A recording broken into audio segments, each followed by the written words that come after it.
కాంగ్రెస్ పార్టీకి ఉన్న ఏకైక ఎజెండా తనను తిట్టడమే అన్నారు ప్రధానమంత్రి నరేంద్ర మోదీ. దేశం గురించి ఆలోచించకుండా తనను విమర్శించడమే లక్ష్యంగా పెట్టుకుందని విమర్శలు గుప్పించారు.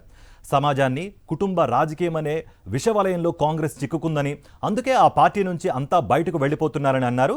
రాజస్థాన్లో 17,000 కోట్లతో చేపట్టనున్న పలు అభివృద్ధి పనులకు వర్చువల్గా శంకుస్థాపన చేశారు ప్రధాని.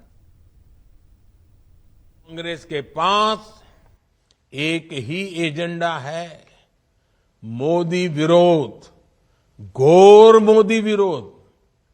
मोदी के विरोध में ये ऐसी ऐसी बातें फैलाते हैं जिससे समाज बढ़ जाए।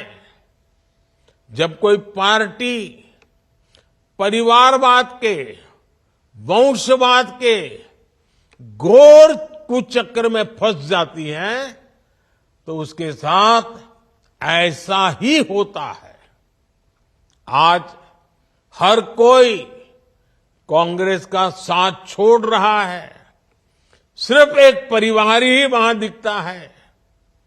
ऐसी राजनीति युवा भारत को बिल्कुल प्रेरित नहीं करती। కాంగ్రెస్ ఎంపీ రాహుల్ గాంధీ భారత్ జోడో న్యాయ యాత్రలో ఆసక్తికర ఘటన చోటు చేసుకుంది. బీహార్లో యాత్ర కొనసాగుతుండగా ఆర్జేడీ నేత తేజస్వి యాదవ్ యాత్రలో పాల్గొన్నారు. ఈ సందర్భంగా రాహుల్ గాంధీ ప్రయాణిస్తున్న వాహనాన్ని డ్రైవ్ చేశారు తేజస్వి. ఆ తర్వాత ఇద్దరూ కలిసి ప్రజలకు అభివాదం చేశారు.